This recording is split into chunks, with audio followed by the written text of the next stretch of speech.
So mga kalapatids, gagawa muna tayo ng training box ngayon. Okay mga kalapatids. So lalagiriin muna natin yung crates para magiging maliit. So inupinsahan na namin lalagariin. Mukhang matagalan pa tayo, no? A few moments later. So mga kalapatids, natapos na pala natin itong ibabaw. Tapos naman, itakpan na namin itong ilalim. Okay mga kalapatids. So inumpisahan pala natin yung paglagay ng screen sa ilalim. Binilisan ko lang, no, kasi mahaba pa itong video. So pagkatapos nito, no, nalagyan pala namin ito ng kalapate. Dadalhin namin doon sa dam at papakalwala namin doon.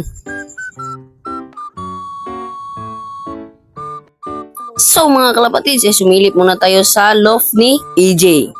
Dahil hindi pa siya natapos nilagay yung screen. So ito pala yung itsura sa loob ng loft ni EJ. So hindi pa niya nalinisan. Patapos itong itsura niya. So ito pala yung kalapati ni EJ na bastra, no? So nabili niya pala niya ito ng 500. Nabili niya kay Arnel. So bali pala yung kalapati na ito dahil kinulong niya kasi ang lakas magbubog. So di bali nito ay pala ito, no?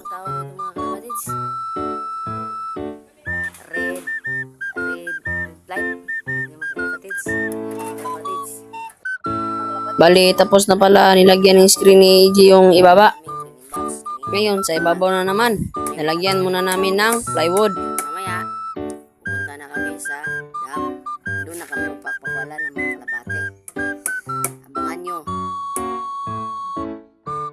So, fast forward, no? Tapos na pala namin yung ginawa yung training box namin. Di pala kagandaan yung ginawa namin nga training box, no? Dahil temporary lang ito.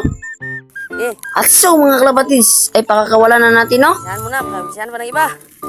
O ayan mga ka-guys. O lumipad na sila. Ayun.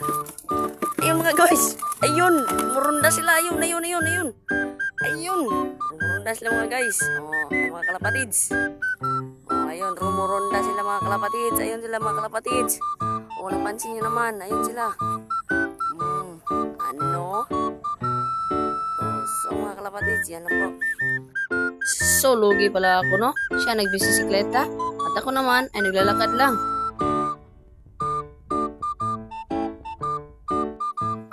So, nakauwi na pala yung mga kalapati yung iba ni EJ, no? Yung iba naman ay rumuronda pa. So, ito lang pala lahat. Thank you for watching and please like and subscribe.